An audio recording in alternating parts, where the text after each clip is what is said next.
Breaking overnight. Fiery finish. Here comes Hamlin up the outside. Wow. Crash! The horrifying moment at the Daytona 500. NASCAR driver Ryan Newman flipping over in the final lap, slammed by another car, going up in flames. The heart-pounding rescue.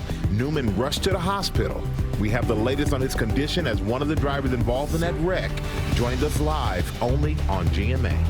Quarantine crisis. 88 new cases of coronavirus just confirmed on board the Diamond Princess cruise ship, a day before passengers are set to be released. This as those 14 Americans evacuated from the ship testing positive for the disease go into isolation here in the U.S. And now the new warning from Apple about the virus and a temporary iPhone shortage. Breaking news, Michael Bloomberg qualifies for his first Democratic debate, set to take the stage tomorrow. The new poll just out this morning showing the billionaire surging to second place. Boy Scout bankruptcy. The 110-year-old organization now filing for Chapter 11 as they face hundreds of sexual abuse cases. In-flight fight. The woman who filmed this viral video of a passenger hitting a reclining seat is speaking out now as she threatens to sue. One-on-one with Dwayne Wade, the NBA legend opening up like never before, speaking live for the first time since his daughter came out as transgender. His incredible message and the documentary revealing a side of him you haven't seen, only on GMA this morning. And it's Eilish, Billie Eilish. The Grammy Award winner, now the youngest artist ever to record a James Bond theme, taking us behind the scenes right here on GMA. Live in Times Square, this is Good Morning America. We do say good morning, America. Looking forward to those interviews with Dwayne Wade and Billie Eilish. It's going to be a big morning here on GMA. Yeah, and it is a big morning for Michael Bloomberg. A new poll out just a few hours ago qualifies him for tomorrow night's Democratic debate. It's the first time he'll take the stage in Nevada, just days ahead of the caucus. A lot of eyes will be on that. I'm going to have more on that ahead. But first, we're going to begin with the very latest on that frightening crash at the end of a wild Daytona 500. Driver Ryan Newman in serious condition this morning after a horrifying accident. We're going to speak with one of the drivers involved in that wreck in a moment. But first, Victor Kendall starts us off at the Daytona International Speedway with all the details. Good morning, Victor. Good morning, Michael. This is the Super Bowl of racing. Millions of people watching, waiting for an update on Ryan Newman's condition. It was a huge sigh of relief when we learned he would likely survive, but this morning we still don't know the extent of his injuries. Crash into the wall, into the air goes Newman. Upside down.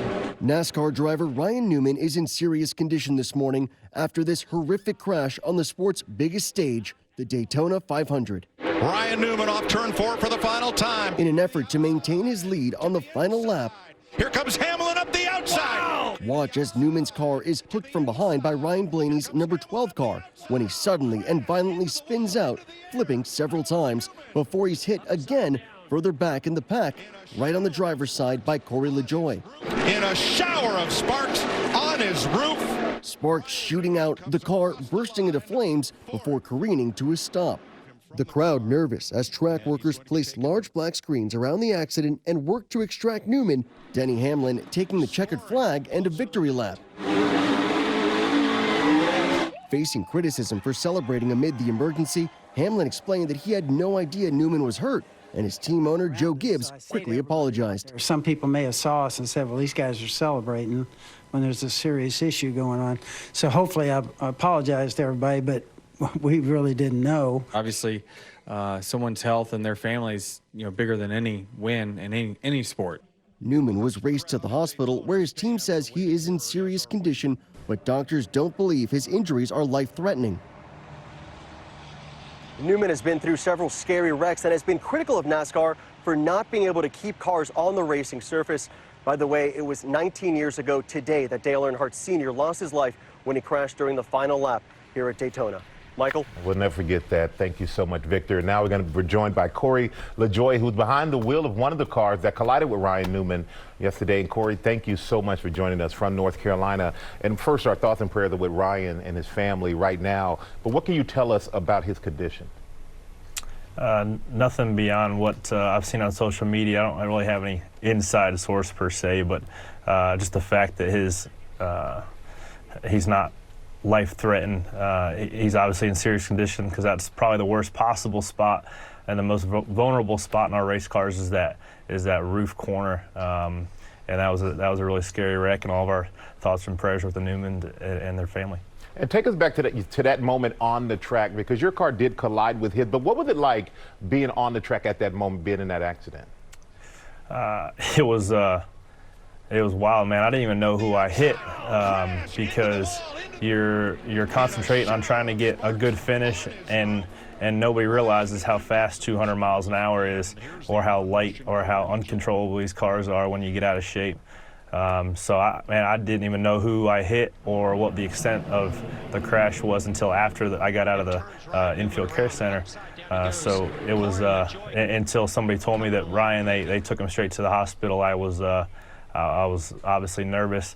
I still haven't seen the replay beyond what was shown right there. So it was obviously a very, very scary crash, but the fact that he's still with us and he can hopefully make a full recovery is just a testament to the NASCAR R&D group and how safe they're trying to make these race cars. And Ryan has been very outspoken about the safety of the drivers in these race cars. And do you think that this accident will lead to some of those changes that he spoke about? I think NASCAR's really on the forefront of trying to make racing safety, as well as just the Cup cars, all the short track cars all across the country. NASCAR's on the leading edge of making our cars safe, whether it be inside or outside.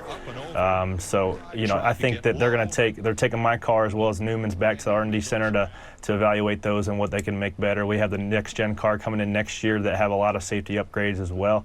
But just for the fact that that was the worst possible spot to get hit. So the fact that Ryan doesn't have life-threatening injuries, but obviously he's in serious condition. So we're all thinking about him. Ryan's been a pillar in the garage for decades now. So obviously everybody wants to see him back at the racetrack as quick as possible. Well, we are definitely thinking about Ryan, as I said earlier, and we really appreciate you joining us, Corey. Have a great day. Thank you. Thanks, Michael. Hey, Robin. Okay, Michael. We have the latest now on the coronavirus emergency. The quarantine on the Diamond Princess cruise ship is set to end for some passengers tomorrow, but just this morning, dozens more cases were confirmed on board. This as those 14 Americans who were evacuated back to the U.S. and tested positive for the virus now remain in isolation. Clayton Sandell is in Omaha, Nebraska, where 10 of them are being treated. Good morning, Clayton. Good morning, Robin. Yeah, those 10 patients are being treated at a quarantine center on this complex just behind me here.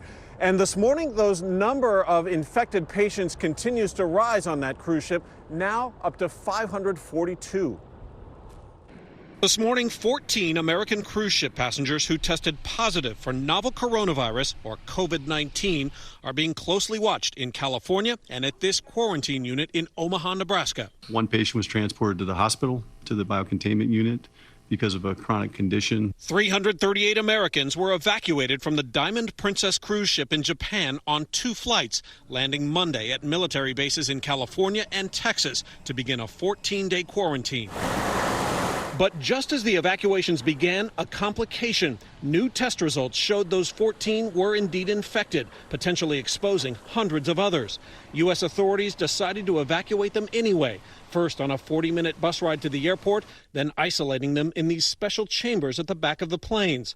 The 10 infected passengers who arrived in Omaha, escorted by medical teams in protective gear, driven by motorcade to a special infectious disease facility that once treated Ebola patients. We're isolating them until we know the testing results. The evacuation is splitting couples apart. They took temperatures, and if you had a high temperature, you went into that isolation booth. Mark Jorgensen evacuated, but his wife Jerry is still in a Japanese hospital. The last night on the ship, I had a slight temperature, but it was gone the next morning. I haven't had a temperature since, but I am stuck here for 14 days. John Herring is in a hospital fighting the virus and has pneumonia. His wife Melanie facing the impossible decision to stay or leave him behind to take the only evacuation flight out. They both decided she should go. If I would have stayed, it was put to me that they didn't know when I could return to the United States. Coronavirus continues infecting the global economy. Apple now blaming the outbreak for a slowdown in production. The company says will cause a temporary worldwide shortage of iPhones. And all of these patients will be monitored in quarantine for the next 2 weeks. In the meantime, there is another cruise ship with Americans and coronavirus on board. This one in Cambodia. Officials say they are monitoring closely, but have not announced any new evacuation flights just yet. George. Such a dangerous situation. Okay, Clayton, thanks very much. We're going to move on now to the race for the White House. And big news for Michael Bloomberg. He will be on the debate stage tomorrow night for the first time after qualifying with this poll from NPR and Marist, showing him now in second place in the Democratic race. It comes just 4 days before the next votes in Nevada, and Eva Pilgrim is tracking all the latest from Las Vegas. Good morning, Eva. Good morning, George. He's not on the ballot here, but Michael Bloomberg will be on the debate stage. He's been off the campaign trail for the last few days, anticipating that he would make this cut, prepping for his debate debut.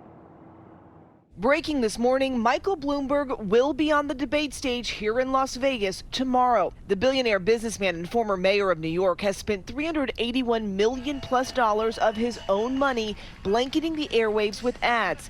Just yesterday, releasing this video slamming Senator Bernie Sanders, accusing his campaign of fostering negative energy and highlighting the online anger of some of his supporters, so-called Bernie bros. Sanders firing back. We are a democracy, not an oligarchy. You're not going to buy this election. Now Bloomberg qualifying to debate his Democratic rivals face-to-face for the first time with just hours to spare. The other candidates eager. Michael Bloomberg, with $62 billion, can buy every ad he wants, but he can't, in fact, wipe away his record on everything from dealing with stop and frisk to his foreign policy assertions and the like. And, I'm looking forward to debating Michael Bloomberg. I can't beat him on the airwaves, but I can beat him on the debate stage. Meanwhile, early voters in Nevada finding long lines. People here waiting 3 hours to vote. Walked in and went, oh my God, the line's really long. But then I thought, oh, this is cool.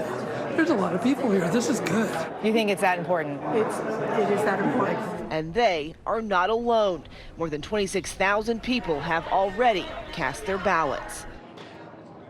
And I have spoken with party officials who tell me they're doing everything they can to avoid a repeat of Iowa, holding multiple training sessions a day for volunteers. And even with those long lines for early caucusing, they say there have been no major issues. George. Thank goodness for that. Okay, Eva, thanks very much. Michael. All right, thank you, George. Now to that breaking news involving the Boy Scouts. The 110-year-old organization now filing for bankruptcy as they face hundreds of sex abuse lawsuits. Gio Benitez is here with the details. Good morning, Gio. Hey, Michael, good morning. Yeah, the Scouts say they intend to use the Chapter 11 process to create a victims' compensation trust. Their president saying, quote, the BSA cares deeply about all victims of abuse and sincerely apologizes to anyone who was harmed during their time in scouting. Now, they also say scouting programs will continue for their nearly 2.2 million members. Now, this comes after more than a dozen states passed laws making it possible for sex abuse lawsuits to be filed regardless of when the alleged abuse occurred.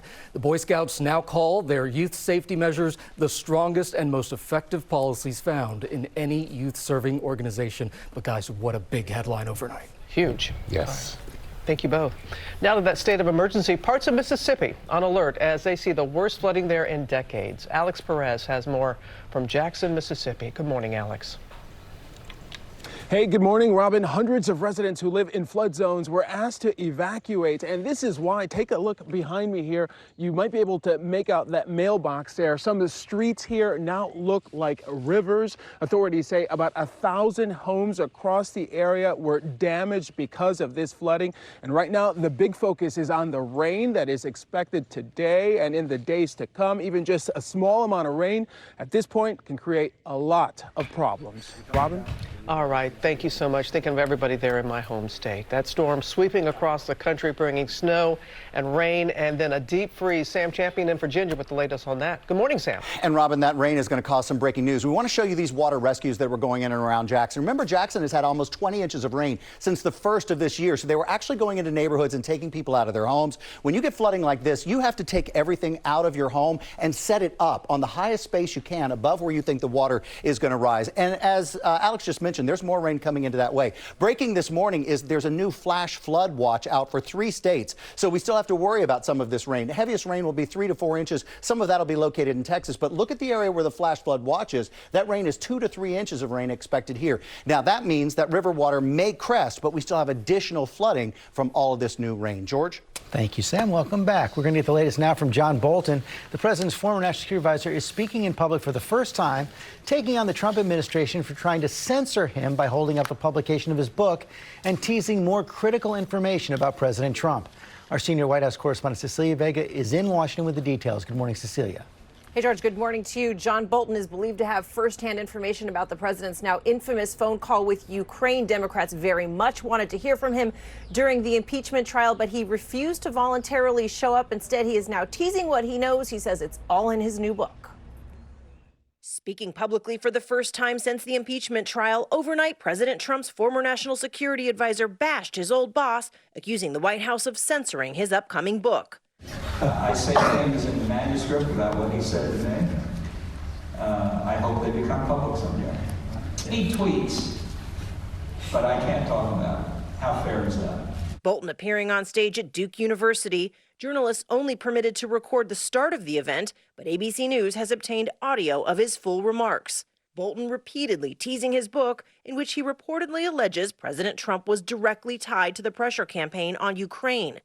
The book now undergoing a security review after the administration claimed it contains classified information. There are portions of the manuscript that deal with Ukraine. I view that like the sprinkles on the ice cream sundae, meaning in terms of what's in the book.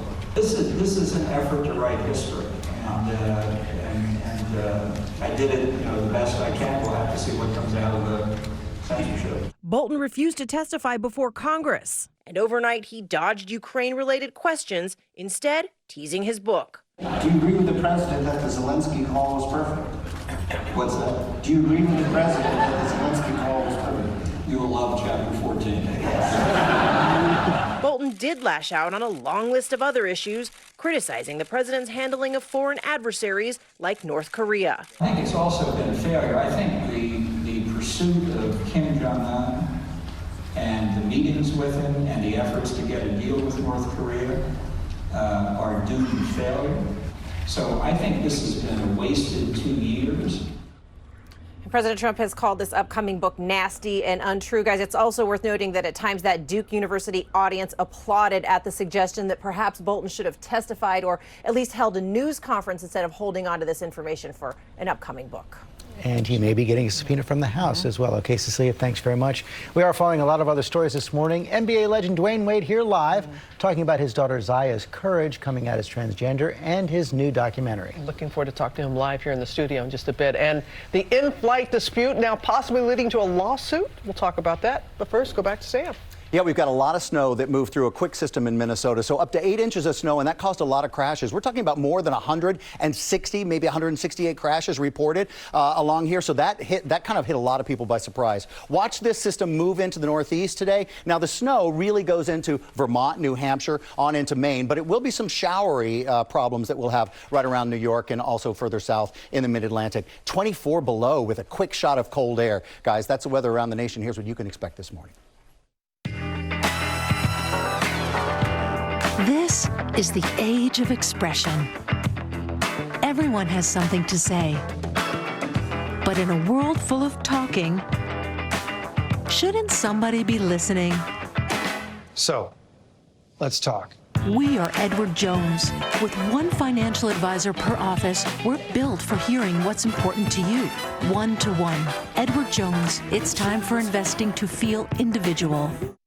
Tracking our next weather maker today. So grab this small umbrella. You probably won't need that until late this afternoon or this evening. Have a jacket too. And of course, you can track the incoming rain on our Stormwatch 7 weather app. But take a look at your 12-hour forecast out the door this morning. Cloudy and chilly with temperatures downtown in the lower 50s. Still dry with a few peaks of sunshine at noon. And then maybe for the evening drive, if you've got dinner plans, we'll be tracking just a few scattered showers. But then get ready, tracking cold weather coming late week.